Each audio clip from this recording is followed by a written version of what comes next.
بربادی کا احساس، خدا کی قسم مجھ کو اور آپ کو کوئی کام نہیں آئے گا۔ اللہ تعالیٰ ہم کو اور آپ کو اپنی زندگی کے اندر اللہ تعالیٰ کی خاص نعمتوں کے احساس کی توفیق عطا فرمائے۔ اللہ تعالیٰ نے قرآن مجید کے اندر میں حکم بھی دیا کہ فَأَمَّا بِنِعْمَتِ رَبِّكَ فَحَدِّثْ۔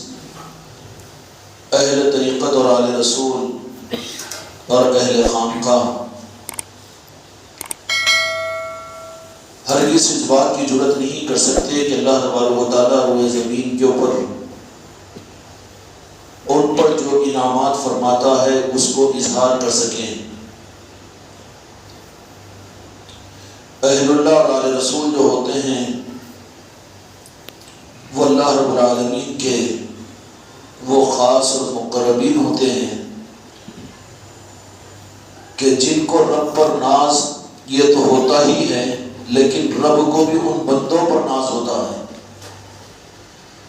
اور وہ اللہ تعالیٰ کے مقربین اور اللہ تعالیٰ کے وہ محبوب بندے وہ بندے ہوتے ہیں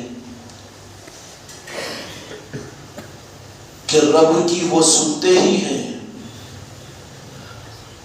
لیکن اللہ تعالیٰ کے وہ مقرب بندے وہ ہوتا ہے کہ جو رب ہو کر ان کی سنتا ہے۔ یہ عبد و معبود کا ایک عجیب نظام ہے جو اللہ تبارک و تعالیٰ اپنے محبوب بندوں کے ساتھ میں چلاتا ہے۔ اگر رب کو کوئی تیسرا اگر پوچھنے کی ہمت کر سکتا تو اس کا یہ سوال رب کی بارگاہ میں کرنا جائز ہوتا کہ یا اللہ، یہ ایسا کون سا فارمولا ہے کہ خلق کو تو نے تو اپنی ماننے اور خلق کو اپنی اطاعت کا تو نے حکم دیا، اور تو رب ہے،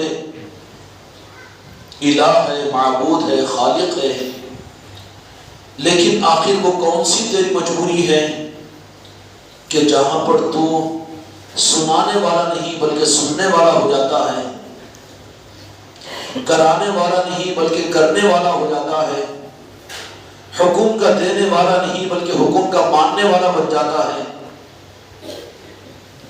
میرے دوستو، یہ وہ مقام ہے، ولایت ہوتا ہے کہ جس پر رب العالمین کے وہ نیاز بندے پھر ناز مند بندے بن جاتے ہیں، اور رب العالمین کو ان کی ہر حرکت پر، ان کی ہر سکنات پر رب العالمین خوش ہوتا ہے، خدا کو وہ خوش کرنے والے ہوتے ہیں۔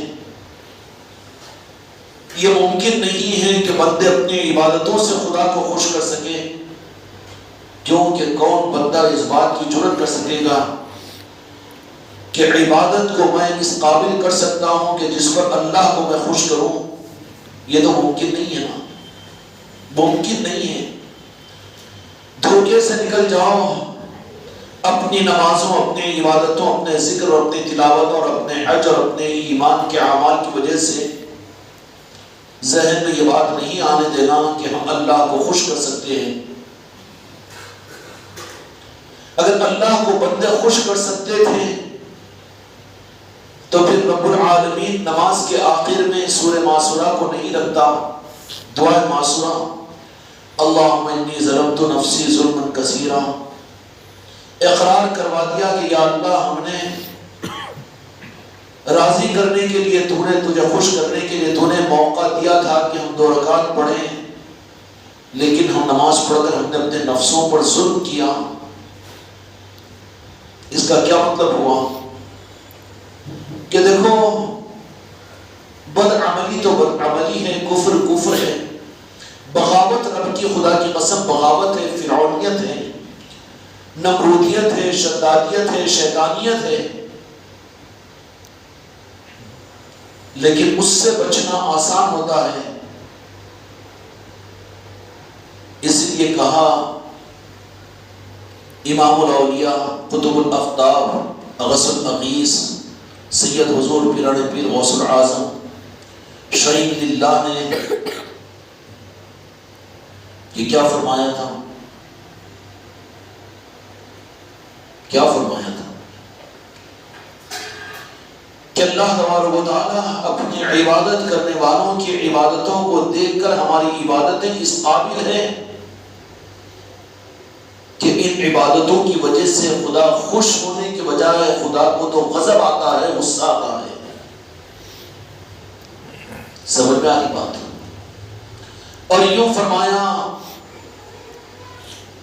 کہ ظلمانی حجابات سے بچنا ایک انسان کو ذرا آسان ہے کہ وہ کسی استاد، کسی مربی کے ذریعے سے، کسی کی نیک صحبت کی وجہ سے، یا کتابوں کے علم کی وجہ سے، یا خاندانیت کی وجہ سے، یا مسلمانیت کی وجہ سے ظلمانی حجابات سے تو آدمی بچ جا سکتا ہے، لیکن بہت خطرے میں ہے وہ کہ جو ظلمانی حجابات سے تو بچ جائے۔ ممکن نہیں ہے کہ تم میں نمازوں کو چھوڑ دیں گے، شراب پی لیں گے، سور کا گوشت کھا لیں گے، نہیں کر سکیں گے نا۔ ظلمانی حجابات سے وہ بچ جائیں گے، لیکن نورانی حجاب بقول میرے آقا حضور پیران پیر غوث اعظم شہید اللہ کے کہ ظلمانی حجاب آسان ہے بنسبت نورانی حجاب کے۔ اور نیرانی حجاب کیا ہوتا ہے کہ وہاں پر آدمی کو ظلمانی حجاب میں ہو سکتا ہے، ممکن ہے کہ اس کو کسی نہ کسی وقت میں کسی نور کی کرن اور کسی کی صحبت کی وجہ سے توبہ کی توفیق ہو جائے گی، لیکن نورانی حجابات میں جو لگتا جائے گا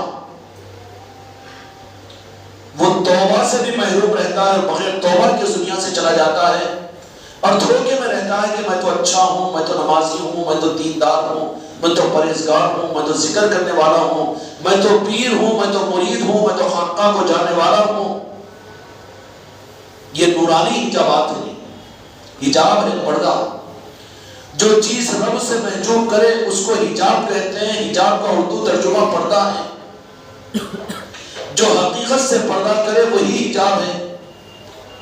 تو نورانی حجابات جو رہتے ہیں یہ زیادہ خطرناک ہے، اور اس وقت میں عالم انسانیت کے اندر میں، عالم اسلام کے اندر میں ظلمانی حجابات تو ہے ہی اپنی جگہ، لیکن اس سے زیادہ نورانی حجابات پڑے ہوئے ہیں۔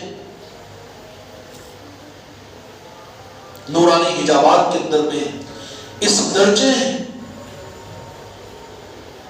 محجوب ہوتے جا رہے ہیں کہ جس رب کے لیے نماز پڑھتا ہے اس کا استحضار اس کو نہیں معلوم، جس کے لیے سجدہ کرتا ہے اس کی پہچان اس کو نصیب نہیں۔ اللہ اکبر اپنی نماز کے اندر میں کہتا ہے لیکن رب کی بڑائی کا اس کو احساس نہیں، اور تشہد میں اشہد ان محمد عبدہ و رسولہ کہتا ہے، لیکن اس ذات کی عظمت کا قائل نہیں، عظمت کی قدردان نہیں۔ اور جس نماز کے التحیات کے اندر میں السلام علینا وعلی عباد اللہ الصالحین کہتا ہے، لیکن یہ مسلمان نورانی حجابات کے اندر میں اتنا محجوب ہو چکا ہے اور ظلمت کے پردوں کی اس درجے پر انتہا پر پہنچا ہوا ہے کہ منبر و محراب کے ذریعے سے بھی یہ اس کو نورانی حجاب اس درجے میں محفوظ کیا ہوا ہے کہ خود نماز میں جو پڑھ رہا ہے اس پڑھنے کے احساس سے یہ دور ہو گیا۔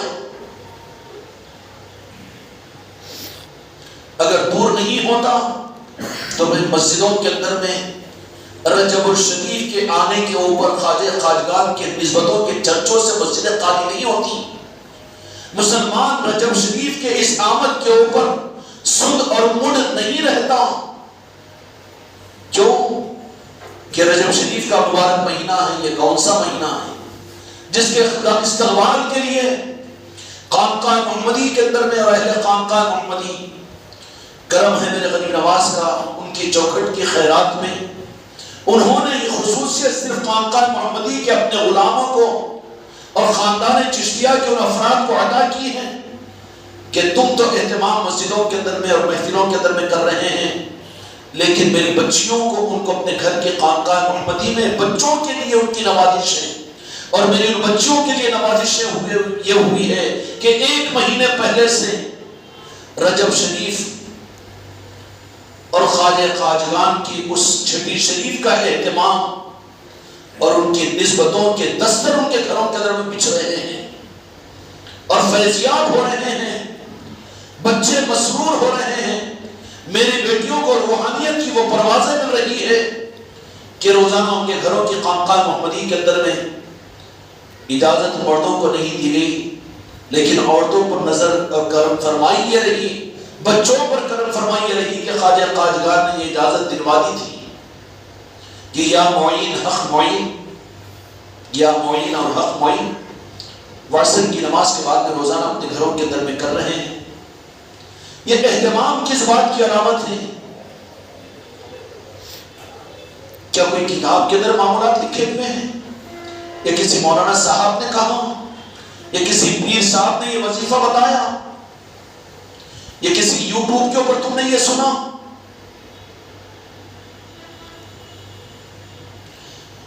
یوٹیوبوں پر سنانے والوں نے بھی، سننے والوں نے بھی سنا ہوگا تو ذات کی کرامتوں کو، تصرفات کو سنا اور سنایا ہوگا، لیکن ذات سے محبت کے نظام سوائے خانقاہ محمدی کے کہاں نصیب ہوتے ہیں؟ اور یہاں کی محبتوں کے نظام روکھے اور سوکھے نہیں ہیں، بلکہ یہاں پر تو اپنے جان و مال کی قربانیوں کو دلوا کر، ان کے اوقات کی قربانیوں کو دلوا کر، ان کو اپنے معاشرے کے اندر میں پہچان چشتیہ رومال اور چشتی دوری دے کر، ان چیزوں کے اوپر تم نے غور کیا کہ نوازشوں کا کیا رخ ہے، عطاؤں کی کیا کیفیت ہے، کیا معیار ہے؟ دنیا تو یاد کرے خواجہ خواجگان کو اپنے لیے، لیکن خواجہ خواجگان جن کو اپنا بناتے ہیں وہ یاد کرتے ہیں خواجہ خواجگان کے لیے۔ دونوں میں فرق ہے کہ نہیں؟ بڑے سے بڑے جلسے ہوں گے، لنگر لٹیں گے، ہوگا بہت کچھ، لیکن میں نے جو عرض کیا وہ جملے کو یاد رکھنا کہ ان انعامات کے اوپر حماقت و تکبر نہیں کی جا سکتی، لیکن اللہ نے قرآن مجید کے اندر حکم دیا فَأَمَّا بِنِعْمَتِ رَبِّكَ فَحَدِّثْ، کہ اللہ کی خاص نعمتیں اگر تمہیں نصیب ہو تو اللہ چاہتا ہے کہ ان نعمتوں کا اظہار بھی کیا جائے۔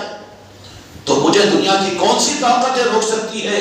کون بخیل بدعقیدہ ہے جو میری زبان کو روک سکتا ہے؟ کون میرا قریب اور کون میرے دور کا ہے؟ کون میرا مرید، کون خلیفہ اور کون مریدہ ہے جو مجھ کو اس حق کے پیغام سے روک سکے؟ تحدیث نعمت کے اندر میں خواجہ جی کا شکر ادا نہ کروں، رب کا شکر تو بعد میں ادا کروں گا۔ دو جہاں کے مالک کے سامنے تو ہماری گردنیں جھکی ہوئی ہے، لیکن شکر ادا کروں گا تو میں خواجہ خواجگان کا پہلے ان کی چوکھٹ کا سجدہ ادا کروں گا کہ کیا نوازش بھی ہے تمہاری، اور کس طرح کی نوازش کہ مرد حضرات کا مغرب کی نماز میں اس خانقاہ کو آنے کے لیے 10-15 منٹ کے بعد تیاری کر کے آ جانا آسان ہوتا ہے؟ رہے بدنصیب وہ بھی کہ جو رہنے کے باوجود، موقع کے باوجود بھی ٹام ٹول کر کے، وہ تو اللہ ہی حافظ ہے ان کا، نہ آ سکے، یہ سوچ لیں کہ مغرب میں کیوں جائیں گے، ذرا دیر سے جائیں گے، مجلس ہو جائے گی تو جائے گی، لنگر میں جائیں گے۔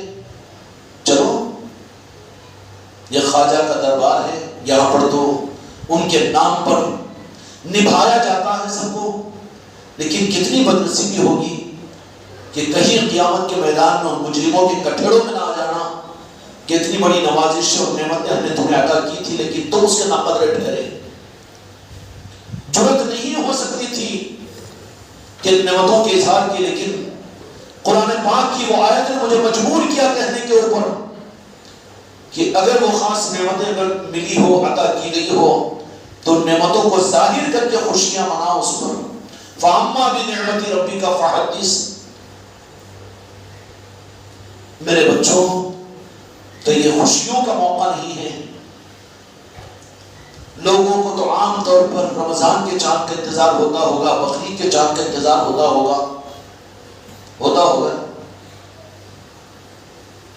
لیکن اس خانقاہ محمدی کے نسبت والوں کے لیے آج 6-7 خانقاہوں کے اندر میں روزانہ یہ نظام چل رہے ہیں اور سبوں مکانات کے اندر میں محفلیں چل رہی ہے۔ یہ گلشن خواجہ خواجگان نہیں ہے، اور تم نہ جانو، اس کو چھپانے کی کوشش کرو، لیکن خدا کی قسم روزانہ کی روزانہ کارگزاری خواجہ خواجگان اپنی بارگاہ میں لے رہے ہیں اولیاء سے۔ یہ نظام یہ نہیں ہے. فَأَمَّا بِنِعْمَتِ رَبِّكَ فَحَدِّثْ. جب یہ نعمت اللہ تعالیٰ کی طرف سے عطا ہوئی ہے تو فکر کرو کہ قیامت کے میدان میں ان ظالم اور مجرموں میں شمار نہ ہو جائے کہ ایک تو طبقہ وہ تھا کہ جن کو یہ نعمتیں نہیں ملی تھی، جن کا ارادہ بدلا ہوا تھا اور جن کی چین گری ہوئی تھی، جن کا ٹائر پنکچر تھا اغراض و مفادات کی دنیا کی وجہ سے، وہ رخ پر آ ہی نہیں سک رہے تھے. دل کے رخ کے اعتبار سے خواجہ قادیان کی محبت کے راستے پر ان کی تو ہم نے خود چین گرا دی تھی کہ ڈھکل ڈھکل کر وہ بڑھنی چل رہی تھی. لیکن جن کو ہم نے چین عطا کی تھی کہ تمہارے راتوں پر خواجہ قادیان کی محبت کا غلبہ، تمہارے دن کے لمحے لمحے کے اوپر خواجہ قادیان کی یاد کی مجلس سے، اور تمہارے دلوں کا رخ یہ کہ چھٹی شریف کی ہوگی اور رجب المرجب کے اندر کی محفلیں بھی ہوگی، اور اس کے بعد پھر اپنے گھروں کے اندر میں چھٹی شریف خواجہ قادیان کے نسبتوں کی محفلیں علن اعلان اپنے گھر کے سامنے ٹینٹ ڈال کر لوگوں کے سامنے خواجہ قادیان کے نام کو پہنچایا جائے گا، اور ان کے نسبتوں کی محفلوں کے ساتھ اپنا تعارف اور اپنی نسبت کو خواجہ قادیان کے ساتھ میں ظاہر کیا جائے گا. فَأَمَّا بِنِعْمَتِ رَبِّكَ فَحَدِّثْ. اور دوسری آیت شریفہ میں اللہ تبارک و تعالیٰ نے فرما دیا لا أسألكم أجرا إلا أجري، کہ میں تم سے بدلہ نہیں چاہتا ہوں، بدلہ صرف یہ چاہتا ہوں کہ تم میری آل کے ساتھ میں مودت کا معاملہ کرو. محبت کا نہیں. محبت میں غرض ہو سکتی ہے، محبت میں غرض ہو سکتی ہے، چھپنا چھپانا ہو سکتا ہے، مجبوریاں ہو سکتی ہے. پڑوسی کیا بولیں گے، رشتہ دار کیا بولیں گے، داماد کیا بولے گا، سسرا کیا بولے گا. مودت بھی یہ چیز نہیں ہوتی. محبت کے بعد کا درجہ مودت کا ہے. قرآن مجید میں اللہ تبارک و تعالیٰ نے فرمایا کہ میرے محبوب کی آل کے ساتھ میں مودت کا معاملہ کرو کہ تمہاری محبت کو بھی پہچانا جائے، پرکھا جائے. یہ نہیں ہوگا کہ زندگی میں ایک بار مرید بن کے گلے میں چشتیہ رومال پہن لیے اور روکھے سوکھے بن کر خدا بھی تم سے دھوکہ کھائے اور دو جہاں کے مالک بھی تم کو نظر انداز کرے، اور پھر دنیا کے لاکھوں اولیاء ان کو دھوکہ دے سکتے ہو، پیر کو دھوکہ دے دو. لیکن وہاں پر کان پکڑ کر نکال دیا جائے گا.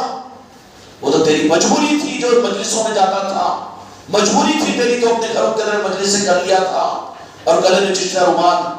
لیکن تو نے اس کا مودت کا اظہار کہاں تک کیا؟ تو نے اپنی پہچان کہاں تک قائم کی؟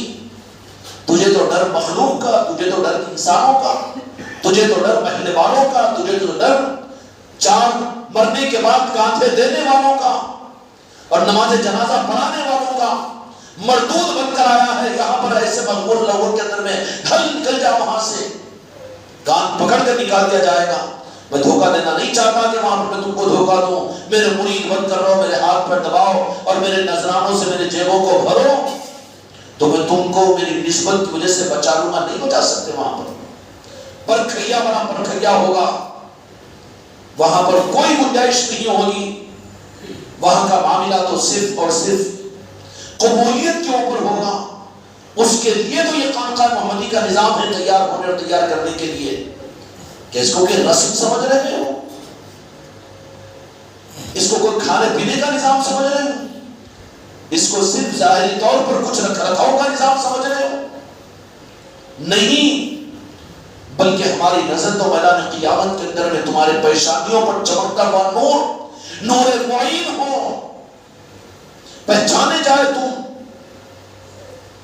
پہچانے جائے تم. دو جہاں کے مالک میرے آقا نے فرما دیا کہ قیامت کے میدان میں، بلکہ قرآن مجید میں اللہ تبارک و تعالیٰ فرماتا ہے کہ قیامت کے میدان میں جنتی جنت میں اپنے عملوں کی بنیاد پر نہیں جائیں گے. اکیلے اکیلے کو رب العالمین ہمارے اعمال ایسے ہم جنت میں جا رہے تم ٹھہرو ہم جا رہے، یہ نہیں ہوگا. بلکہ جنت میں جانے والے اپنے سرداروں کے ساتھ جماعتوں کی شکل میں جائیں گے. گائے کی شکل میں ان کا ایک سربراہ ہوگا اور ان کا ایک سردار ہوگا، اور اس سردار کے پیچھے، اس نشان کے پیچھے ان کے جو ہوں گے وہ سارے کے سارے من تشبہ بقومی فہو منہ او کما قال علیہ الصلوۃ والسلام، وہ ان کے پیچھے پیچھے جنت میں جائیں گے، اور وہاں پر سرداری کس کو عطا کی جائے گی؟ جو خود کا نام سردار خان رکھ لے اس کو، یا بناوٹی پیر بن کر گدیاں سجا لے اس کو، لاکھوں مریدوں کو جمع کر کے حماقت کر لے اس کو، مٹھے اور کھٹوں کے نظاموں میں ڈکارا دینے والے نظاموں کو بنا لے اس کو، قیامت میں سرداری کس کو حاصل ہوگی؟ خدا کی قسم قیامت کے میدان میں سرداری صرف اور صرف آل علی اور آل علی کو حاصل ہوگی، اور وہاں پر سرداروں کے سردار جو ہوں گے وہ پنجتن پاک کے ان نام لیوا ہوں گے، اور وہ غوث و خواجہ کی ذاتیں ہوں گی، اور اپنی سرداری کے اندر میں جن کو لیں گے، دنیا میں کن کو اپنی نسبت دی ہے؟ کیوں؟ الدنیا مزرعۃ الآخرہ، جب قیامت کے میدان پر آخرت کی کھیتی ہے دنیا کی زندگی، دنیا میں چشتیہ رنگ رہا تو وہاں چشتی نسبت نصیب ہوگی، دنیا میں قادری رنگ رہا تو وہاں قادری صفوں کے اندر میں ہوگا، ورنہ صفوں سے دھکا دیا جائے گا، نکال دیا جائے گا، چل کہ مفاد و مقصد کے لیے تو نے آج لیا تھا۔ یہ کوئی بارش کے موسم میں چھتری تھی کہ بارش آیا تو چھتری لگا لیا، اس کے بعد نے چھتری کو موچ کر بیگ میں رکھ دیا، اس کے لیے وہاں پر تو صرف اور صرف ہر ایک اپنے سربراہ اور اپنے پیر اور اپنے سردار کے نام سے پکارا جائے گا، اور وہ گروہ کے گروہ ان کے پیچھے، اور وہ اولیاء پہچانیں گے بھی کس کو؟ جن کو پہچان کر دنیا میں اپنی پہچان عطا کیے ہوں گے انہی کو وہ پہچانیں گے۔ کن کو پہچانیں گے؟ منقبت صرف پڑھ لے اور ماشاءاللہ الحمدللہ کہہ لے، مسافر قدم بوسیاں کرا لے، پھول کے ہار پہن لے، اس پر قیامت کے میدان میں ساری چکر کو بازو کر دیا جائے گا، وہاں پر وہاں کھڑے کھوٹے کو سامنے رکھ دیا جائے گا، اور وہاں کہہ دیا جائے گا کہ آج مکر نہیں چلے گا، مکاری نہیں چلے گی۔ لا یشفع عنده الا باذنی، اللہ تبارک و تعالیٰ قرآن مجید کے اندر فرماتا ہے لا یشفع عنده الا باذنی، آیت الکرسی ہے، اللہ لا الہ الا هو الحی القیوم لا تأخذه سنة ولا نوم له ما في السماوات وما في الارض من ذا الذی یشفع عنده الا باذنی۔ وہاں پر نہیں چلے گا، دادا گیری دنیا میں کر لے، اپنے دین کا ڈھونس لوگوں پر جما کر دنیا کما لے، اپنی پیر کے ڈھونس چلا کر دنیا کما لے، نہیں چلے گا وہاں پر۔ وہاں پر تو رب العالمین بالکل کھری کھری بنیادوں کے اوپر ان کو میدان میں لا کر کھڑے کر دے گا کہ جو اولیاء کے ساتھ کی نسبتیں اپنی لیے رکھیں، وہ اولیاء والے ہیں دنیا میں، ارے وہ تو اغراض والے ہیں، ان کو تو ان کی موت سے پہلے ان کی نسبت کو چھین لیا جائے گا، موت سے پہلے ان کی نسبت کو ختم کر دیا جائے گا۔ اتنی بڑی بات نہیں کہہ سکتا ہوں، لیکن دو جہاں کے مالک میرے آقا نے یہ ارشاد فرما دیا کہ جو دنیا کی زندگی کے اندر میں دین کی قدر نہیں کیا، دین پر نہیں چلا ہوگا، اس کے مرزول وقت، وفات کے وقت میں، اس کے موت کے وقت میں اللہ تبارک و تعالیٰ شیطان کو بھی بھیجتا ہے، بھیجتا ہے کہ نہیں بھیجتا؟ بچی کچی نسبت کو ختم کرانے کے لیے رب العالمین بھیجتا۔ تو میں دھوکہ دوں تم کو، مریدوں کو، کہ میں تم کو بچا لوں گا آ کر؟ قبر میں کام آ جائے گی نسبت، میدان محشر کے اندر میں چادر میں چھپ کے نکل جائیں گے، چوروں کو چھپنے دیں گے، غوث الاعظم کی چادر ہوگی، وہ غریب نواز کی چادر ہوگی، کروڑوں اولیاء کی نگاہ ہوگی، ارے وہ ولی جو ولی ہوگا، ولیوں کا محبت کرنے والا دل سے ہوگا، انہی کو تو اس لائن میں آنے دیں گے۔ دنیا میں تو دنیا کے اغراض و مفادات کے لیے خانقاہوں کو، دنیا کی اغراض کے لیے محفلوں کو، دنیا کے اغراض کے لیے آیت کریمہ کو پڑھایا، اور دنیا کے مفادات کے لیے سب کچھ کرتا رہا، اور جہاں پر اولیاء کی محبتوں کا نظام آیا وہاں پر ظاہر مودت کے بجائے چھپنے کی کوشش کیا۔ بقرعید میں نہیں چھپتا، رمضان میں نہیں چھپتا، اعلان اعلان قربانی دیتا ہے۔ اور میرے آقا جی جن کے ہم نام لیوا اور غلام میں نے بنانے کی کوشش کی، غنی نواز کی چھٹی شریف کے لیے چھپ جائے، چشتیہ رومان کو چھپا لے، اپنے نسبت کو چھپانے کی کوشش کرے تو خود چھپ جائے گا، موت سے پہلے تیری نسبتیں کھینچ لی جائے گی، یہاں جو چھپے گا اسے کھینچ لی جائے گی۔ اب عبداللہ میں کیوں نہیں کھینچوں گا جبکہ اللہ کھینچ لیتا ہے، ایمان کو کھینچنے کے لیے شیطان کو بھیجتا ہے، تو پھر دھوکہ دو یا پیر بہت بولتا تھا نسواں سے چلو، یا ڈپلیکیٹ پالیسی چل سکتی ہے؟ تیرا پیر بولنا بھی پیر کے لیے ہے یا پیر کو خوش کرنے کے لیے اپنی غرض کے لیے ہے؟ یہاں بھی تو رب دیکھے گا نا۔ اس لیے میرے بھائیوں، میرے بچوں، دھوکہ مت کھاؤ، کچھ حق کی بنیادوں پر چلو، اپنے دل کے ساتھ میں خواجہ خواجگان کی نسبت اور محبتوں کو قائم کرو۔ دنیا یاد کرتی ہے اولیاء کو اپنے غرض کے لیے، خانقاہ محمدی والوں تمہاری اپنی پہچان بناؤ کہ تم اولیاء کو یاد کرو، ان کی نسبتوں سے اپنے گھروں کو سجاؤ اور ان کی محبتوں کے چرچے اپنے گھروں کے اندر میں کرو، ان کے یاد کی محفلوں کے اندر میں جڑو اور جوڑو۔ کس کے لیے؟ اولیاء کی محبت کے لیے، اپنی نسبت کو ثابت کرنے کے لیے، بولنا نہ پڑے تم کو۔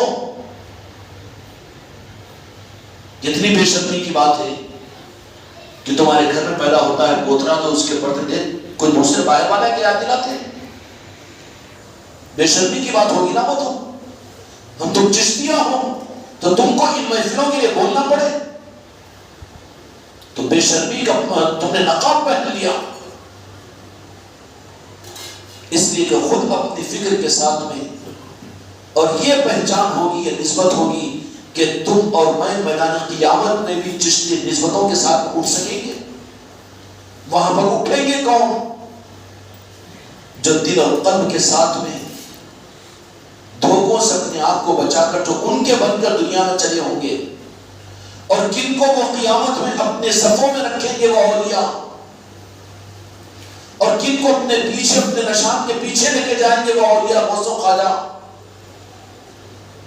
جن کو دنیا میں اپنی محبتوں کی نسبتیں اور ان کی گاڑی کی چین کو چڑھا رکھا تھا، ان کو جب، کیونکہ گاڑی کی سائیکل کی چین چڑھی ہوئی ہو تو چلنا مشکل نہیں ہوتا، بلکہ آپ کو لے کر چلتی ہے، اور چین اتر جائے تو آپ کو سائیکل لے کر چلنا پڑتا ہے۔ موٹر سائیکل کی چین اتر جائے تو جہاں چین اتری تو آپ کو گاڑی کو لے کر چلنا پڑتا ہے۔ خانقاہ محمدی کے نظام کو اگر تم کو ترغیب دے کر لے کر چلنا پڑ رہا ہے تو تمہاری چین اتری بھی ہے، تم خود یاد دلائیں، تم خود اپنے اعتبار سے اپنے گھروں کے نظاموں کو بنائیں، تمہارے گھروں کی پہچان چشتی پہچان ہو، تمہاری زندگی چشتی پہچان بنے، تمہارا کفن چشتیہ ہو، تمہاری نسبت چشتیہ ہو، تمہارا وجود چشتیہ بن جائے۔ اس سے اعلیٰ کوئی نسبت مل سکتی ہے؟ اس سے اعلیٰ کوئی نسبت مل سکتی ہے؟ خلاصہ کر دو کہ یہ بھی نہیں کہہ دینا کہ ہم قادری ہیں۔ ہندوستان کا قادری چشتی رنگ والا ہی قادری ہے، ورنہ غوث الاعظم بھی بغیر چشتی رنگ کے قادریت کو قبول نہیں کرتے۔ ہندوستان تو دیا ہے، مالک ہندوستان خواجہ خواجگان کو بنایا ہے۔ امریکہ کا پاسپورٹ اگر بنا ہوگا تو ہندوستان کے ایمبیسی کا اسٹامپنگ ضروری ہے، نہیں ہم امریکن ہیں، سمندر میں لے جا کر ڈال دو۔ تو اس لیے قادری نسبت بھی جو چشتیہ رنگ کو لے کر نہ ہو تو قادری بارگاہ کے اندر بھی قبولیت والی نہیں ہوتی۔ دھوکہ نہیں کھانا، یہاں کا چشتی ہی قادری ہے اور قادری چشتی رنگ لے کر ہوگا۔ اگر یہ چیز نہیں ہے، چکر میں ہے، ابھی حقیقت حاصل نہیں ہے۔ اس لیے جب سے خواجہ خواجگان کی چوکٹ ہندوستان میں قائم ہوئی، غوث الاعظم نے اولیاء کو تیار کر کے رخوں کو پوری دنیا کی طرف موڑ دیا اور یہ فرما دیا، یہ کہہ دیا کہ اب وہاں پر جو اولیاء ہوں گے وہ میرے ہی قادری رنگ والے ہوں گے، اور میں نے معین الدین تو وہ میرے ہی تو ہیں۔ یہ بھی دھوکہ دیا جاتا ہے، نہیں یہ قادری نظام سمندروں کا ہے، بڑا پہلوان ہے، سمندروں کو دیکھا، ابھی تو لوٹا بھر پانی کا اہل نہیں بنا، سمندروں کی بات کر کے دھوکہ دے رہا ہے، دھوکہ کھا رہا ہے۔ میرے بھائیوں، یہ کرم کی بات ہے، اس لیے ان نسبتوں کے لیے اپنے آپ کو اس قابل بناؤ ہماری زندگی کی حسرت اور زندگی کا استعمال اور ہمارا رخ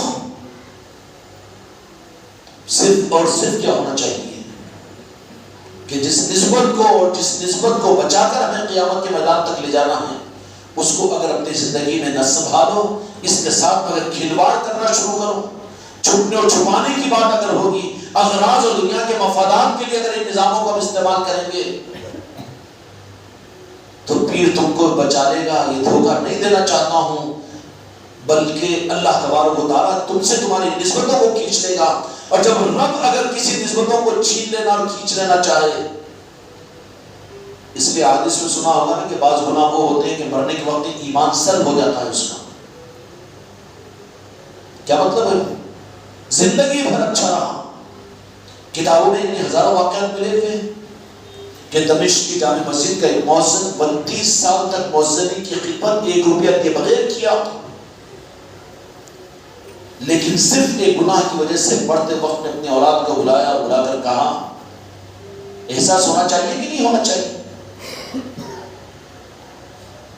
یا اپنے کو بھی ہم باکمال سمجھیں کہ اللہ تعالیٰ نے سند دے دی ہے لکھ کر تم کو، یا تمہارا پیر تمہاری ذمہ داری لے لیا ہے اس بات کی، راستہ بتا رہا ہوں، میں سنبھالنے کی کوشش کر رہا ہوں، دھوکہ نہیں دے رہا ہوں۔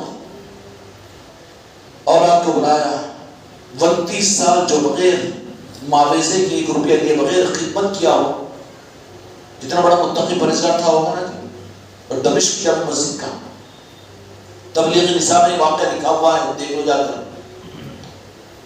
اچھی چیز ہم تو جہاں بھی ہیں وہاں لے لیتے، اچھی پہچان کی باتیں کیوں ہوتی ہیں؟ نتیجہ یہ نکلا کہ اولاد کو بلایا حالت سکرات میں، کہا کہ قرآن پاک کو لے کر آؤ۔ سوچو اپنے اس حالت سکرات کے اندر میں کیا تمہارا سلسلہ چشتیہ کی نسبت تو باقی رکھ سکے گی؟ تم کو نیند میں سلسلہ یاد نہیں آتا، ہوش میں تم کو یہ نسبتیں یاد نہیں آتی، یہ مجلسیں یاد نہیں آتی، تمہارے گھروں کی ویرانیت ہو رہی ہو، تو تم کو حالت سکرات میں سلسلہ ساتھ دے گا وہاں پر؟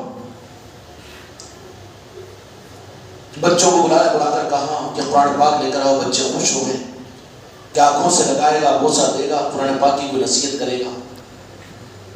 بچے جب دوڑتے ہوئے لے کر آئے قرآن پاک تو واقعہ لکھا ہوا ان کی کتابوں کے اندر میں، اس نے یوں کہا کہ میرا اس کتاب سے کوئی تعلق نہیں، کہتے اس کی روح نکل گئی۔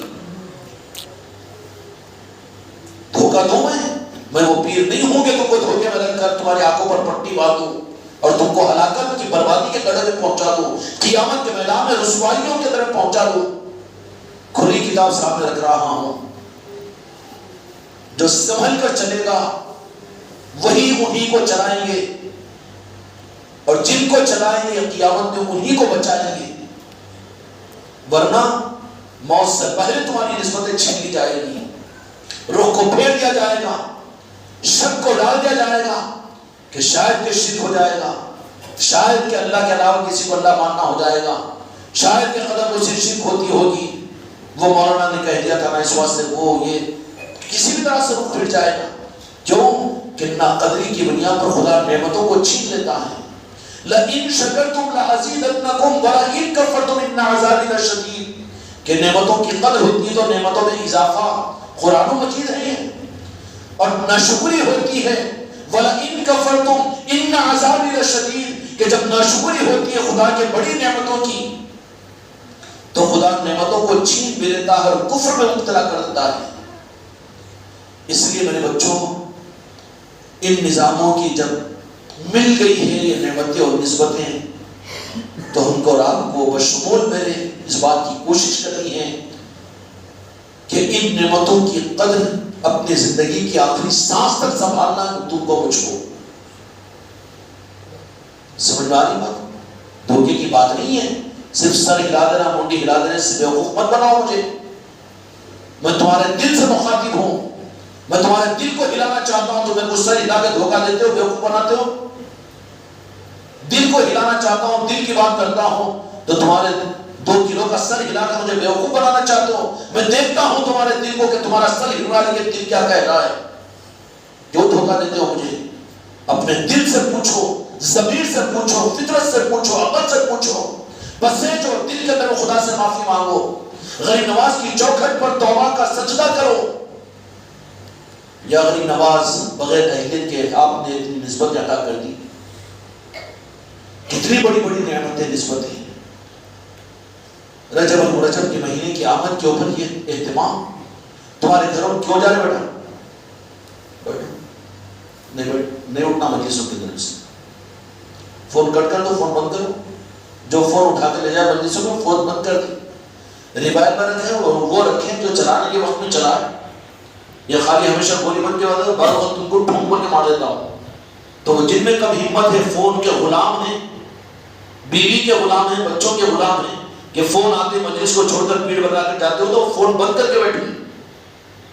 کیوں؟ پیڑ بتا کر جانا مجلسوں کو ناقدری کے ثبوت ہوگا. اس لیے میرے بچوں جب یہ نعمتیں اللہ تعالیٰ نے میرے غریب نواز نے عطا فرما دی ہو تو سوچو دل کے اندر میں کہ اس کا کیا حق ادا ہو رہا ہے، ہم سے کیا قدر ہو رہی ہے. رجب المرجب، رجب شریف کی شروعات جب ہوگی، جمعرات کو انشاءاللہ چاند جو نظر آئے گا، اس دن عصر کی نماز کے بعد میں خواجہ خواجگان سلطان الہند خواجہ معین الدین چشتی اکبری رحمۃ الرضوان کی نسبت کا نشان تاریخ خانقاہ محمدی میں پہلی مرتبہ وہاں پر لگے گا. سمجھ میں آ رہی بات؟ جمعرات کے دن آپ حضرات اس نشان مبارک کی استادگی کے اندر میں تشریف لائیے اور مغرب کی نماز کے بعد عشاء تک انشاءاللہ 5 رجب تک تو یہاں پر محفلیں ہوا کرے گی. خواجی چاہنے والے، خواجہ خواجگان، بلکہ بات حق اور سچ یہ ہے کہ جن کو نبھانا ہے وہی خواجہ جی بھیجیں گے.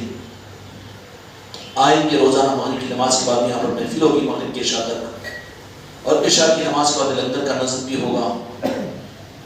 آئیے کھلاتے پلاتے ہوئے چلا رہے نا خواجہ خواجگان. تمہارا پیر کی باپ کی جاگیر ہے جو یہ دعویٰ کرے کہ یہاں کا نظام پیر چلا رہا ہے، یا تم میں سے کوئی ہے جو ہمت کر سکے کہ ہم نے یہاں کے نظام کو چلایا ہماری وجہ سے چل رہا ہے؟ کافر ہو جاؤ گے اگر یہ تصور کرو، یہ دعویٰ کرو تو. یہ سب صدقہ ہے خواجہ خواجگان کا، ان کی چوکھٹ کا. نمک حرام مت بنو. ان کے لنگر کا ایک لقمہ بھی کھائے ہو تو اس کا حق ہے ہمارے اوپر کہ زندگی کی آخری سانس بھی آخری نماز کہہ کر دیں گے. اگر نمک حلال ہو تو، نمک حرام ہو تو منہ موڑ لو، رخ کو پلٹا لو، کھاؤ کسی کا گاؤ کسی کا. ہم تو خواجگی صدقہ کھانے والے ہیں، ہم اپنے بچوں کو خواجگی صدقہ کھلا رہے ہیں، اور ہماری بقا، ہماری نسلوں کی بقا ہم دعویٰ نہیں کر سکتے اعمال اور ایمان کے معاملات میں. رب نے تو اٹکا دیا کہ کعبے میں نماز پڑھے، یا نماز پڑھا ہے بھی تو اے امام کعبہ آخری نماز کے اندر میں پڑھ اللہم انی ظلمت نفسی ظلما کثیرا. تو اب پھر میں امام کعبہ اور کعبے کی نماز کے مقابلے میں اپنی نماز پر حماقت کر رہا ہوں. وہ روح کہاں ہے جس کے اوپر ہم بھروسہ کر سکتے ہیں؟ کرنا ہے حکم کے پورا کرنے کے لیے، لیکن بھروسہ کرنے کی کوئی بنیاد نہیں ہے. بھروسہ کرنے کی بنیاد صرف نسبت ہے. لاج رکھ لی جائے گی تو ان کی وجہ سے لاج رکھی جائے گی، ورنہ تیری امن اور تیرا تیر ایک لمحے میں تجھے ہٹا کر پھینک دیا جائے گا بازو. لیکن لاج کس کی رکھی جائے گی؟ نسبتوں کی لاج رکھی جائے گی، نسبتوں کی لاج رکھی جائے گی. وہاں کون ہوں گے؟ وہاں کس کی چلے گی؟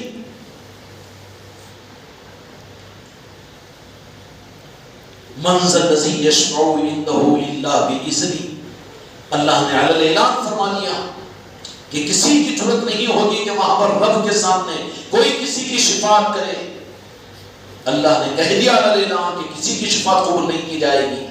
لیکن اللہ بھی کہتا ہے کہ ہاں ذرا خاموشی سے فرمایا ہے میرے پاس بھی ایک آپشن. سبسڈی میں تو رہو. کہاں حماقت کر رہے ہیں؟ کہاں حماقت کر رہے ہیں کہ G S T O S T کے سب چلا کر ہم کاروبار کر سکیں گے؟ ارے سبسڈی کے بچے سبسڈی میں نکل جانے کی کوشش کر. ایک آپشن دیا اللہ تبارک و تعالیٰ نے، یشفع عنده الا باذنہ، کہ کسی کو حق نہیں ہوگا کو کسی کی شفاعت کرے؟ بالکل نہیں، بالکل نہیں. لیکن اللہ نے ذرا آہستہ سے فرمایا ہاں الا باذنی، میں مخصوص بندوں کو شفاعت کا حق ادا کروں گا اور حق دوں گا. کون دے گا؟ رب دے رہا ہے تو عبداللہ نہیں کیوں دے رہا بلکہ بول سکتا ہے کہ بول تیری گردن کاٹتا ہوں. جتنے بول رہے ہیں نا اولیاء کے پاس جانا، اولیاء کی نسبتوں کی محفلیں ہو گئی، وہ نماز پڑھو، دین پر چلو، چل رہے بابا مگر گردن مت کٹا لے تو. اللہ حق دے گا ان کو. یشفع عنده الا باذنی. تو پھر وہ حق، وہ اولیاء کرام، یہ قرآن مجید کا عقیدہ ہے کہ اللہ ان مخصوص بندوں کو جن کو چاہے گا شفاعت کا حق ادا کرے گا. اور شفاعت کا حق کس کو ادا کرے گا؟ اگر ہم تفسیرات اور احادیث کے اندر قرآن کی آیتوں کے ذریعے سے بولو تو بہت دیر ہو جائے گی، لیکن اعتماد کرو، بھروسہ کرو کہ دو جہاں کے مالک میرے آقا نے فرما دیا کہ شفاعت کا حق جو ہوگا قیامت کے میدان میں میری آل کو اور آل رسول کو ہوگا. اور یہ شفاعت کا حق کیوں دیا گیا انہیں کو؟ اولیاء ہی کو کیوں؟ ہمارے امام صاحب کو کیوں نہیں؟ ہمارے پیر صاحب کو کیوں نہیں؟ ہمارے بابا جان کو کیوں نہیں؟ ہمارے دادا جان کو کیوں نہیں؟ ارے بابا کسی کو کوئی عہدہ ملتا ہے تو عہدے کے لیے وہ قربانیاں اور وہ صلاحیت بھی تو ضروری ہے نا. آل رسول کون ہیں؟ خواجہ خواجگان کون ہیں؟ یہ اولیاء کون ہیں؟ خالی 5 وقت کی نماز پڑھ کے اولیاء بن گئی؟ دوسروں پر ڈھول جما کے میں نمازی میں بیان کرنے والا میں مقرر، اس پر ولایت ملتی ہے ان کو؟ ولایت جن کو ملتی ہے نا، ہائے ہائے زبان میں حکمت نہیں ہوتی. دو جہاں کے مالک نے یہ حق جن کو عطا کیا آل رسول کو، ان کی تاریخ سیدہ فاطمہ الزہرا سلام اللہ علیہ، کتنی خوش قسمتی ہے ہماری اور آپ کی خاندان محمدی والوں کی کہ یہ سید کائنات کی نسبت کی محفل بھی تمہارے گھروں میں ہوئی. یہاں پر محفل ہوئی. جن گھروں میں نہیں ہوئی موقع باقی ہے، کرا لیجیے. کون ہے سید کائنات فاطمہ الزہرا سلام اللہ علیہ؟ جنت کی عورتوں کی سردارہ ہے کہ جنت کی مالک ہے. حسنین کریمین کون ہیں؟ نوجوانوں کے سردار ہیں، عورتوں اور مردوں کے جنت کے مالک. جنت بنا کر رب العالمین نے تو کس کو دے دیا؟ پنجتن پاک کو دیا. سیدہ کو مالک بنا دیا، حسنین اور کریمین کو مالک بنا دیا. اور جن کا بیر اگر پنجتن پاک سے ہی ہو تو پھر ایڈٹ ہوگی کہ نہیں ہوگی؟ کھٹکے گے کہ نہیں کھٹکیں گے؟ لیکن ایسے ہی بنا دیا. رب العالمین نے ایسے ہی نہیں بنایا بلکہ قانون کو وہاں پر بھی چلایا کہ میرے محبوب اگر میں آپ کی شہزادی سید کائنات کو جنت کا میں مالک بنا رہا ہوں تو اس کے لیے اس دنیا عارضی کے اندر میں بلکہ قیامت تک میری اماں جان ہی کا کلیجہ ہے، قلب مبارک ہے کہ جنت کا سردار ایسے ہی اعزازی طور پر دو جہاں کے مالک کی شہزادی اسی بنیاد پر، بے شک اس بنیاد پر ہے، لیکن اس کے علاوہ بھی وہ سید کائنات کو اپنی حیات ظاہرہ کے اندر میں لوگ اپنی جنت کے لیے روزے رکھتے ہیں، اپنی مغفرت کے لیے عبادت کرتے ہیں، تقوی و طاعت کی زندگی اختیار کرتے ہیں، لیکن سیدہ کو جنت کا مالک بنانے کے بعد میں اب اس سیدہ کے لیے جو دنیا کے ظاہری اعتبار سے آپ کے اوپر حالات آئے، خدا کی قسم دنیا کا سخت سے سخت پتھر اور پہاڑ بھی ہو تو وہ پانی بن جائے گا. آئے کہ نہیں آئے؟ جن کو قیامت کے میدان میں سردار بنائے گا ان کی پہچان کیا ہوگی؟ وہ دنیا کے اندر میں اپنے جنت کے لیے، اپنے جہنم کے لیے نہیں، بلکہ وہ اللہ کی خوشنودی کے لیے، مخلوق اور خلقت کے لیے، ان کی شفا کروانے کے لیے وہ اپنی زندگی کو فکروں میں اور اپنے زندگی کو مجاہدوں میں اور ان کی اپنی فکر کا مرکز وہ اپنی پیٹ پوجا نہیں ہوگا بلکہ ان کی فکر امت کی اور انسانیت کی فکر ہوگی. اس لیے سیدہ کو مالک بنایا گیا. تو پھر آپ کی زندگی ظاہری کا دور پر کیا تھا؟ وقت آیا تو جنت سے ہار خدا نے بھیج دیا. وقت آیا تو یہ بھی ہوا کہ بھوک محسوس ہوئی تو سید کائنات کے لیے جنت کا سیب آ گیا. یہ عقیدہ سب کچھ ہے. لیکن ظاہری طور پر جن کو جنت کا سردار بنایا گیا سیدہ فاطمہ الزہرا کو گھر کے اندر میں 3 دن کے فاقے تھے نہیں تھے. چولہا بوجھا ہوا، اپنے ہاتھوں سے چکی پیسنا، اپنے بچوں کی پرورش کا نظام خود کرنا، باندیاں آ رہی ہیں مدینے میں تقسیم ہو رہی ہے، لیکن سیدہ کے گھر کے لیے تو جہاں کے مالک عطا نہیں فرما رہے ہیں. اب ہم تو سوچیں ہماری بچیاں بھی اپنا ایمان اور اپنا رخ تو سیدہ کے کعبے کی طرف میں کرو، سیدہ کے قبلے کی طرف میں کرو اور ان کے قدموں کی طرف میں کرو، ورنہ تم گمراہ ہوگے. تمہارا آئیڈیل نمونہ دنیا والے ہوں گے، دنیا کی سہولتیں ہوں گی.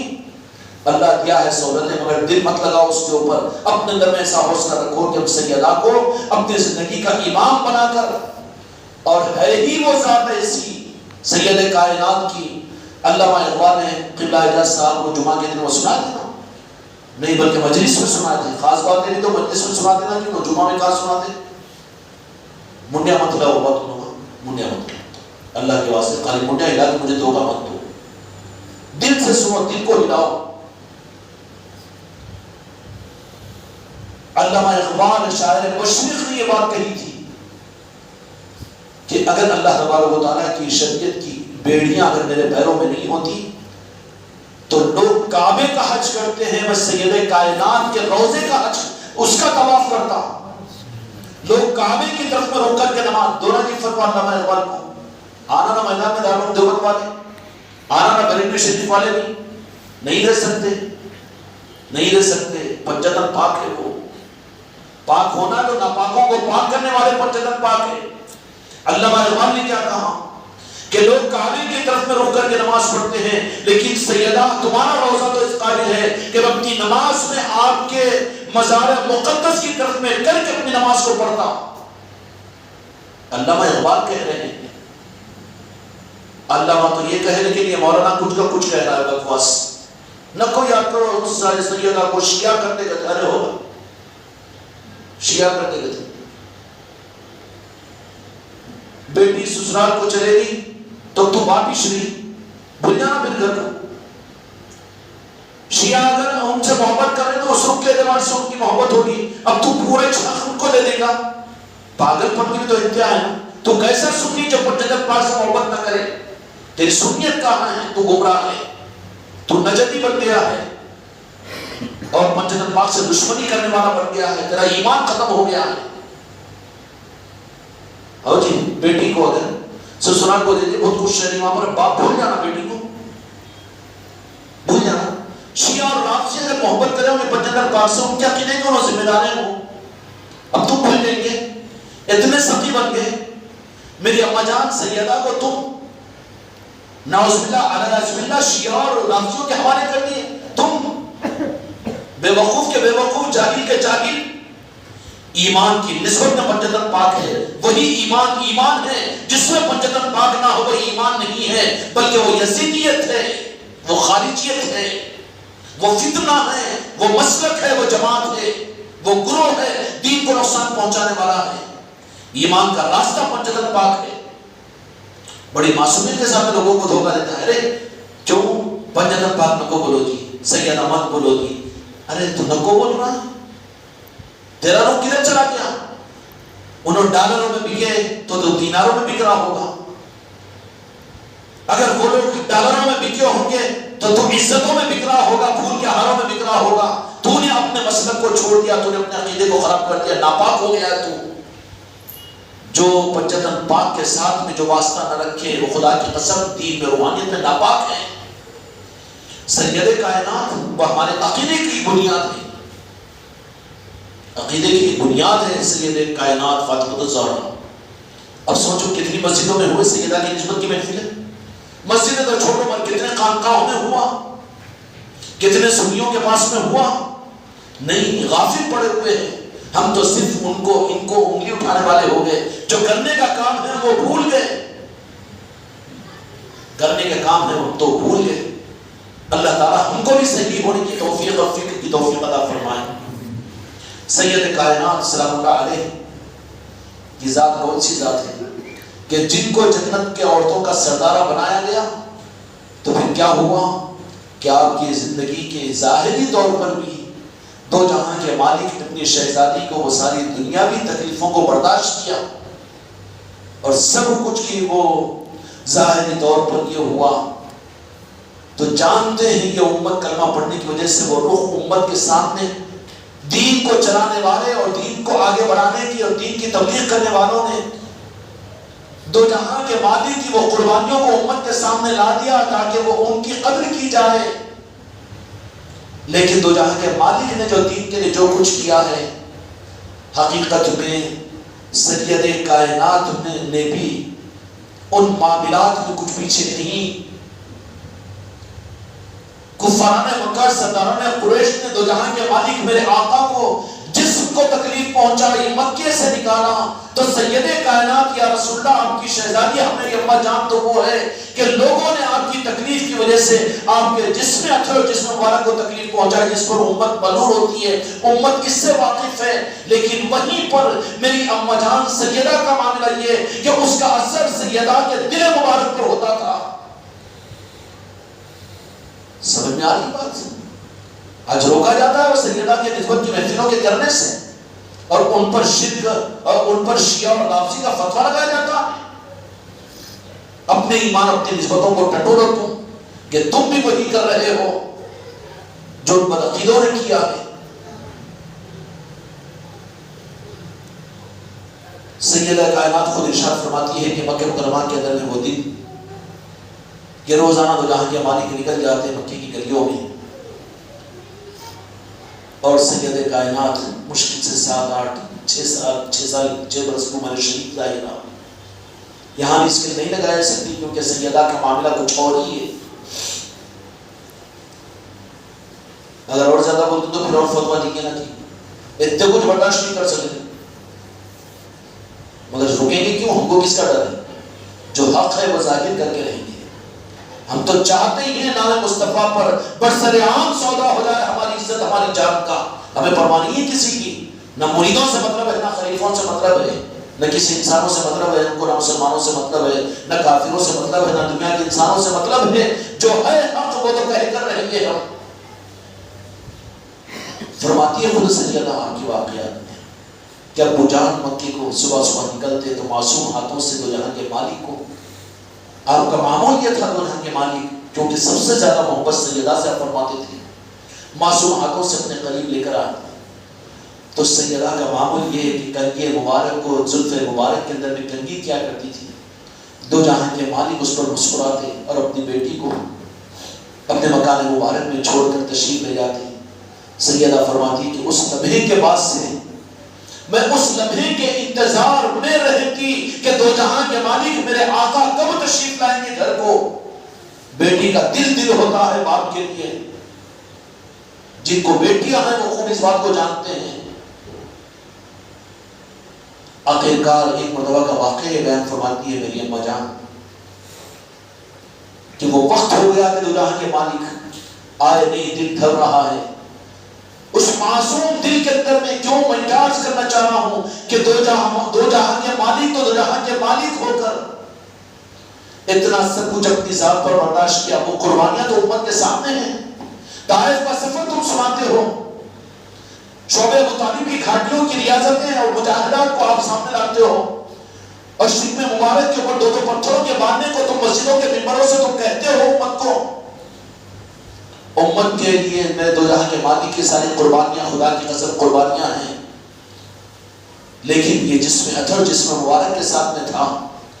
لیکن انہی کے ساتھ میں جو جس کو میرے آقا نے فرمایا کہ فاطمہ میرا جگر گوشہ اور دل کا ٹکڑا ہے, اس دل کے اوپر کیا گزرتی تھی مکے کے اس گھر میں رہ کر میری اماں جان کے. بڑی آسانی سے کہہ دیتا ہے کہ سیدہ کے مجلس سے کیوں کرتے ہو. ہائے ہائے تیرا رخ پلٹا ہوا ہے, اپنے رخ کو صحیح کر. فرماتی ہے مجان کہ میں انتظار کرتے رہتی. ایک دن ایسا ہو گیا کہ وقت گزر گیا لیکن آقا تشریف نہیں لا رہے ہیں. میرے دل کے اندر معصوم دل کے اندر میں بے چینی پیدا ہو گئی کہ پتہ نہیں دشمن سرداران قریش اس کے ساتھ میں کیا ہوگا کیا ہوگا. کیوں کہ وہ حالات مکہ مکرمہ کے اندر میں ہو رہے تھے کہ کوئی اونٹ کی اوجڑی تو جہاں کے مالک کے اوپر ڈال رہا ہے, کوئی راستے میں کانٹے بچھا رہا ہے, کوئی پتھر مار رہا ہے, کوئی اذیت پہنچا رہا ہے, اور کوئی ہے کہ آپ کے اوپر کوڑا کرکٹ ڈال رہا ہے. وہ ساری باتیں میرے دل کے اندر میں آتی رہی. اس بیٹی کے دل سے پوچھو جو باپ ان خطرات کے اندر محسوس ہوتا ہو تو رات میں ان کو نیند آتی ہے اس بچی کو. ہم نے یہ چیپٹر پڑھا ہی کہاں, ہم نے تو صرف ہم کو وہی سنایا گیا اور سن لیے گئے.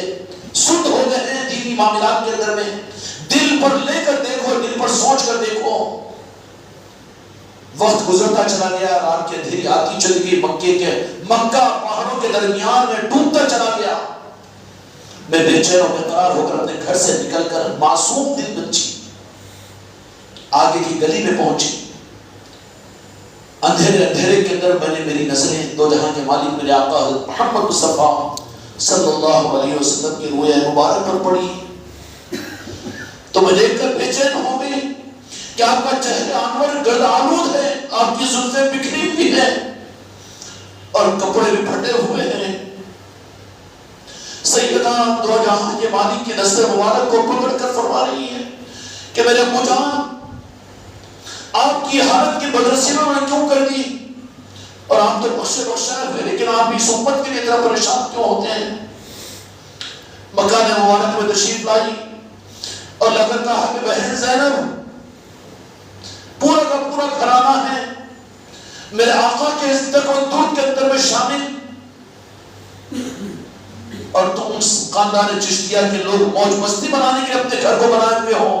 تمہارے ڈائننگ ہال, تمہارے گھروں کا ڈیکوریشن, تمہارے گھر کی پی او پی اور تمہارے گھروں کا اے سی, تم کو کانٹے محسوس ہونا چاہیے اپنے گھروں کے اندر میں. سوچو پنجتن پاک کو, اور سوچو سیدہ فاطمہ الزہرا سلام اللہ علیہ کے گھر کو, اور سوچو وہاں کے ماحول کو. مزہ آئے گا کرنے والوں کے اندر میں.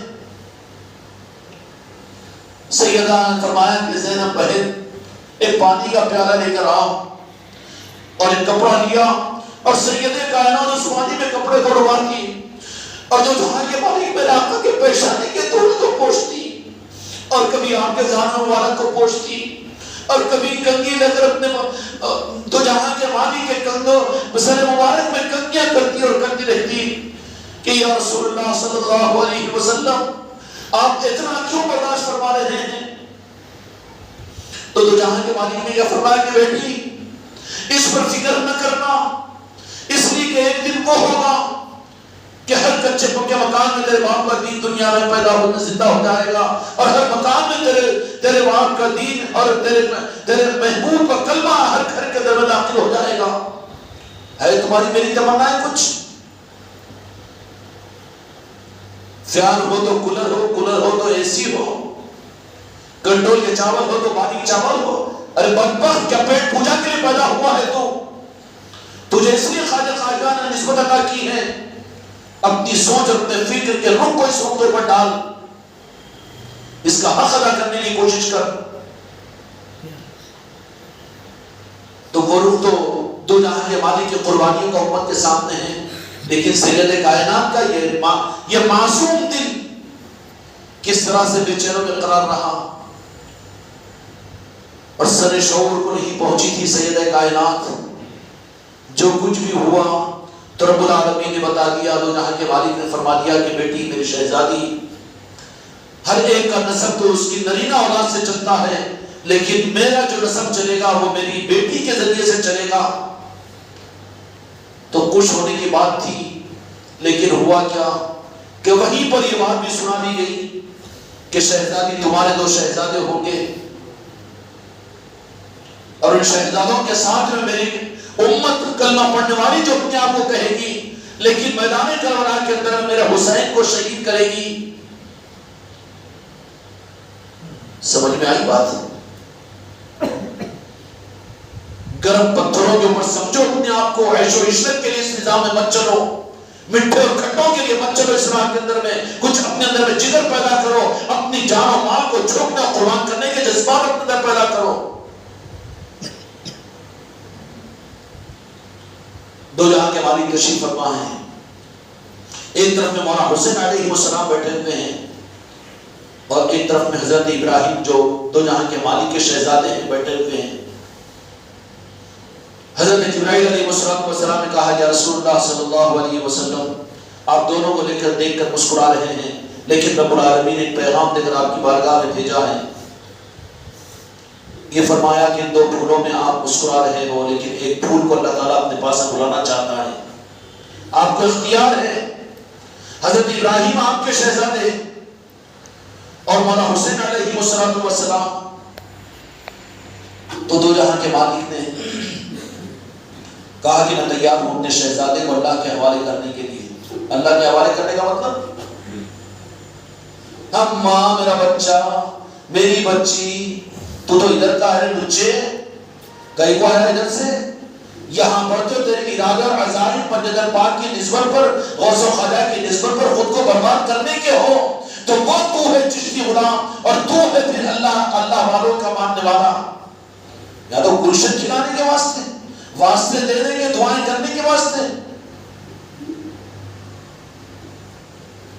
دو جہاں کے مالک نے فرمایا کہ حضرت ابراہیم کو لے لیجیے، اللہ تعالیٰ سے کہہ دینا کہ میں راضی ہوں اس بات پر کہ میرے شہزادے کو اللہ لے لے کا مطلب کیا؟ لے کا مطلب کیا ہے؟ جا کے لا کے دے دو، گود بڑھا کے لا کے دے دو.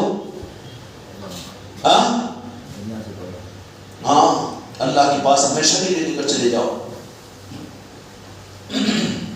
پوچھنے والوں نے پوچھا کہ یا رسول اللہ صلی اللہ علیہ وسلم مولا حسین علیہ السلام بھی تھے؟ کہا کہ نہیں، اس لیے کہ یہ بھی میرا شہزادہ ہے وہ بھی میرا شہزادہ ہے، لیکن حضرت ابراہیم کے جانے سے تکلیف مجھے ہوگی محمد رسول اللہ صلی اللہ علیہ وسلم کو. میں نہیں چاہتا کہ مولا حسین اگر چلے جائے تو اس کی تکلیف تو مجھے بھی ہوگی اور اس کی تکلیف تو فاطمہ کو بھی ہوگی. فاطمہ کو تکلیف ہو میں گوارا نہیں کرتا، تکلیف مجھے ہو جائے میں گوارا کر لوں گا. کون ہے فاطمہ؟ پورا بچپن کا عالم من سے لگا کر یہ ظالم نے کہتا ہے کہ پنجتن پاک کو کیوں یاد کرتے ہو، سیدہ کو کیوں یاد کرتے ہو؟ تیری زبان سے یہ چیز اچھی نہیں لگتی، توبہ کر.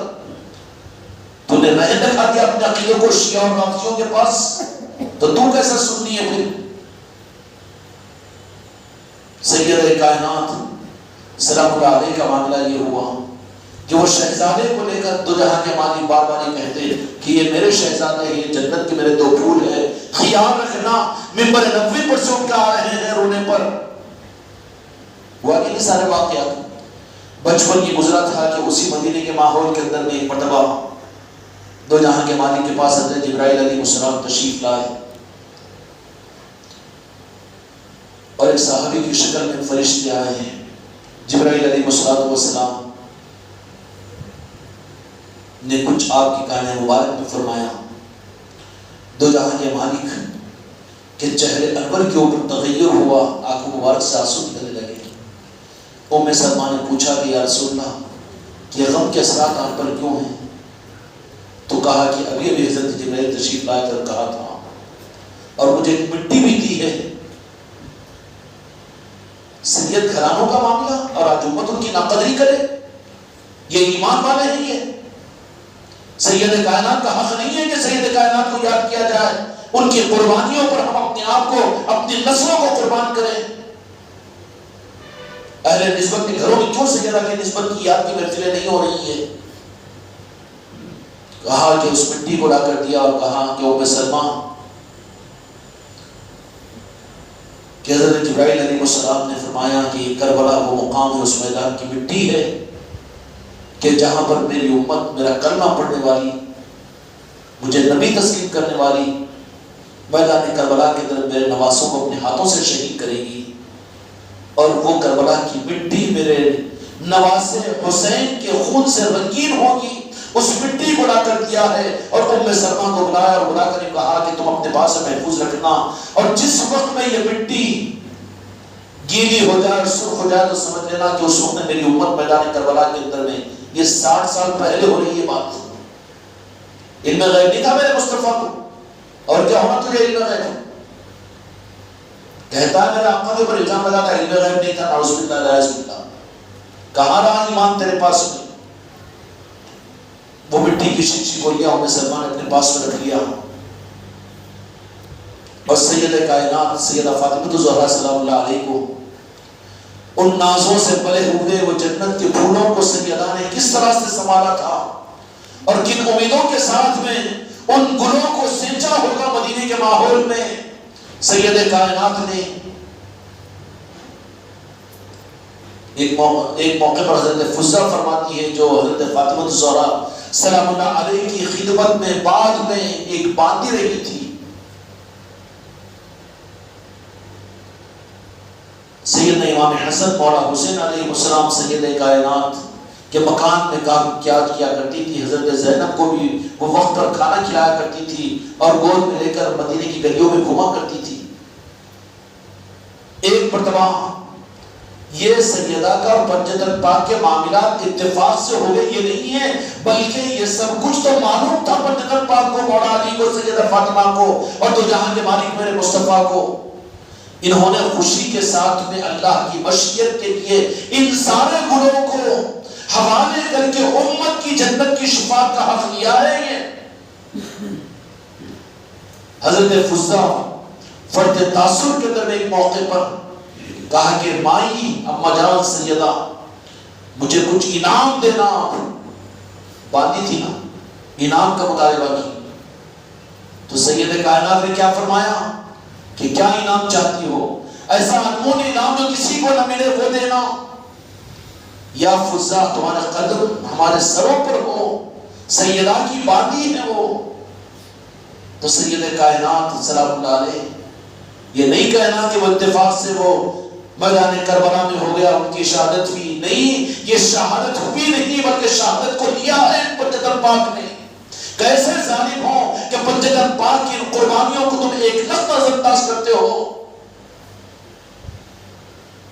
حضرت فضہ کے تقاضے کے اوپر سید کائنات نے کیا انعام دیا معلوم؟ کہ ہاں ٹھیک ہے، انعام یہ دیں گے کہ جو کسی کو نہیں ملا ہوگا کہ ایک وقت وہ آئے گا کہ ایک قافلہ اپنے وطن سے دور، وہ قافلہ ہوگا جو اپنوں کو سجایا ہوا ہوگا اور ان کے سروں سے چادریں اتری ہوئی ہوگی۔ اس وقت میں تم ان کو دیکھو گی تو وہاں پر تم میری طرف سے ان کو پانی پلا دینا کہ کوئی ان کو پانی پلانے کے لیے تیار نہیں ہوگا۔ حضرت فضہ نے کہا کہ یہ میری زندگی میں ہوگا، کہا کہ ہوگا، وقت آئے گا۔ وہ سید کائنات کے دنیا سے پردہ ہوا، ہائے ہائے زبان ساتھ نہیں دیتی، زیادہ دن نہیں گزرے تھے دو جہاں کے مالک کو دنیا سے پردہ ہونے کے بعد، لیکن ان پنجتن پاک اور آل رسول کے ساتھ میں جو کچھ بھی ہوا،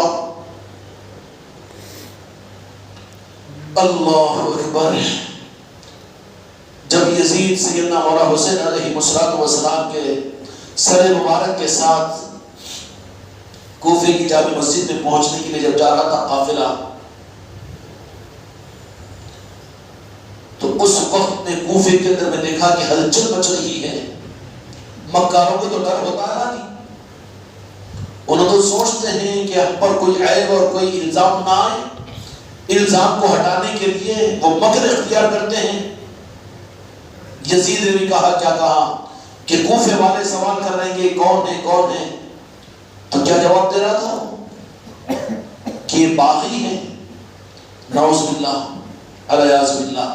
کن کو کہہ رہا تھا؟ وہ یزید اور یزیدی اور اہل کوفہ، پنجتن پاک کے اور اہل بیت اطہار کے، ان لوگوں کو جس میں چاند و سورج کی طرح سے سید امام زین العابدین ہیں اور جس میں سید کائنات اور سید کائنات کی شہزادی حضرت زینب ہیں، ان لوگوں میں کہہ رہے کہ یہ باغی ہے، اسلام کے باغی ہے، نعوذ باللہ حکومت کے باغی ہے، اسلامی مملکت کے باغی ہے۔ تو اسی اثناء کے اندر میں ڈنڈا ٹیکتے ہوئے حضرت فضہ پہنچی کہ کیا ہے، کیوں گڑبڑ ہو رہی ہے، کیوں گڑبڑ ہو رہی ہے؟ تو لوگوں نے کہا کہ باغیوں کا قافلہ ہے جو اسلامی حکومت کے خلاف بغاوت کی تھی۔ تو کیا ہوا؟ تو بولے کہ بغاوت کو ختم کر دیا گیا، نعوذ باللہ کچل دیا گیا، اور وہ سربراہ جو تھے ان کو شہید کر دیا گیا۔ شہید کا بولے کیا بولے ہوں گے وہ، ان کی زبانیں کیسی چلتی نہ تھی۔ شرک ہوتا، بدعت ہوتی، یہ اس طرح یاد آتا ہے کوئی یزیدی خون ہے یہ. شرک اور بدعت سے تو کام جانا چاہیے. کہا کہ بغاوت کو کچل دیا گیا ہے. تو حضرت فضا کے ذہن میں دور دور تک نہیں تھا کہ فوراً ڈنڈا ٹینکتے ہوئے کہ قافلہ ہے جا رہا ہے، تو فوراً خیال آیا ہو سکتا ہے کہ وہی قافلہ ہو جس کی اللہ سید کائنات نے 50 سال پہلے 40 سال پہلے دی تھی. یہ ہے حقیقت میں یہ خوش نسبتی ہم کو ان کی نسبت ملی ہے. خواجہ قاجان سلطان الہند کون ہے؟ یہ علی کی اولاد ہے، یہ فاطمہ کے دل بر ہیں، ان کے نور نظر ہیں، اور ہم ان کے چشتی غلام ہیں. اسی پر جیئیں گے، اسی پر مریں گے. حضرت فضا اپنے گھر کو گئی. سیدہ نے اطلاع دی تھی. اپنے گھر میں جا کر پانی بھی لیا، اس کے ساتھ میں اس زمانے کے مطابق میں کچھ عود وغیرہ کے ساتھ میں دودھ اور اس میں شیرو وغیرہ ڈال کر شربت محرم میں پلاتے ہیں نا جی. یہ اصل میں سنت ہے حضرت فضا کی. خوش قسمت ہے وہ لوگ. بس ظالموں کو یہ بھی برداشت نہیں ہو رہا نا. اچھا وہ ختم کر کے کر کیا رہے ہو؟ خود جاتے ہیں چائے پینے کو، خود جانتے ہیں قلقن کھانے کو. ظالم وہ کھانا جائز اور یہ ناجائز. کم از کم حضرت فضا کی سنت تو زندہ ہوتی ہوگی، سیدہ کائنات کی ان کی سنت تو زندہ ہوتی ہوگی، ان کی یاد تو ہوتی ہوگی. شہادت حسین کو منانے کے مسجد کے اندر میں مولا حسین کا احساس تو پیدا ہوگا امت کو. اس کو بھی ختم کر دے تو پھر کہاں لے جائے گا تو؟ بکریوں کا چارہ بنا دیا ہے امت کو. حضرت فضا وہاں پر شربت بنا کر پانی لے کر پہنچی اور دستک دیا اس قافلے کے اندر میں جس کو فوج نے گھیر رکھا تھا. کہا کہ ایک بڑھیا ہے جو تم سے ملاقات کرنا چاہتی ہے. اندر داخل ہوئی. اندر داخل جیسے ہوئی ہے بڑھافے کے اندر میں، تو کہا کہ بیٹا تم لوگ کون ہو؟ تو حضرت زینب آگے بڑھی اور بڑھ کر کہنے لگی اما جان، سید کائنات کی شہزادی، میدان کربلا کی سپہ سالار. کہنے لگی کہ اے بڑھیا، میں تجھ سے سوال یہ کرتی ہوں، یہ شام غریبہ کے اندر میں اس ویرانے اور اس وطن سے ہم دور، ہم مسافروں کے لیے ہماری خیر پوچھنے کے لیے، جبکہ سارے دشمن کی نظریں ہماری طرف لگی ہوئی ہے، تو کون ہے؟ تو اپنا تعارف کروا. کہ تو مجھے پوچھتی ہے کہ تو کون ہے، پہلے تم اپنا تعارف کرواؤ.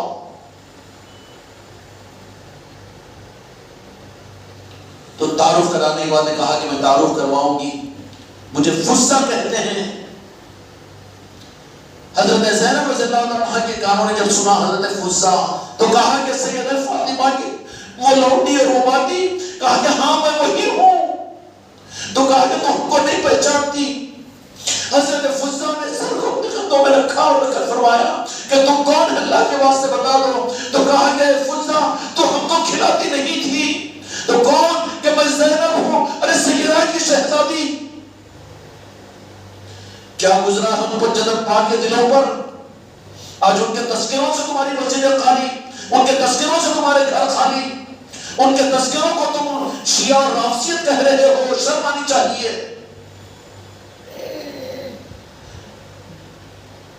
حضرت زینب رضی اللہ عنہ نے کہا کہ وہ پھر وہ مدینے کی وہ ساری یادیں کی سامنے. حضرت زینب رضی اللہ عنہ نے کہا کہ تمہاری اور بھی تمہارے بھائی بھی تھے اور وہ بھی تھے اور وہ بھی تھے. تو کہا کہ ان لوگوں نے تو ہم سے یہ کہا کہ ان باغیوں کا سر لایا گیا. تو کہا کہ کن کو پہچانتی ہو؟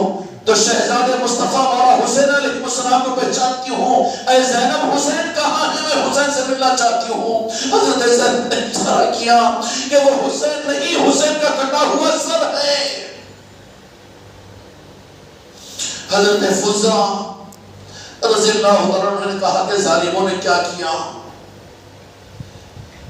پنجتن پاک نے امت کے لیے یہ کیا، اور امت آج ان پنجتن پاک کو یاد کرنے کے لیے تیار نہیں ہے.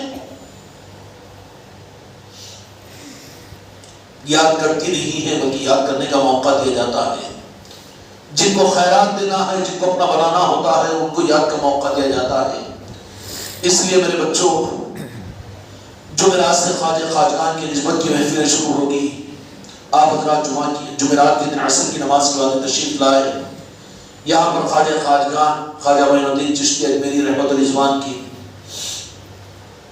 چند اشعار مبارک کی استادی ہوگی اور مغرب کی نماز کے بعد کی محفل بھی ہوگی. مغرب سے عشاء تک مجلسیں ہوں گی اور یہ چلتی رہے گی 5 رجب تک. اور چھٹی شریف کو انشاءاللہ چھٹی شریف کا جو نظام ہوگا اس کے مطابق آپ حضرات کے علم میں لایا جائے گا. اس لیے میرے دوستو اللہ تعالی ہم کو اور آپ کو ان مجلسوں کی اور نسبتوں کی قدر کی توفیق عطا فرمائے. ان نظاموں میں اپنی عقل سے زبانوں سے مت چلو بلکہ ضرورت ہے اس سے کہ ان نظاموں کے اندر میں اپنے قلب اور اپنے دل کی محبت اور لگن کے ساتھ میں آگے بڑھو. اللہ تعالیٰ پھر سے پنجتن پاک کے نظاموں کو دنیا میں ظاہر فرمائے اور خواجہ خواجگان کے چراغوں کو ہر گھر کے اندر میں روشن و منور فرمائے. ہماری نسلوں کو ان کے نسبتوں کی خیرات عطا فرمائے. بحق اللہ.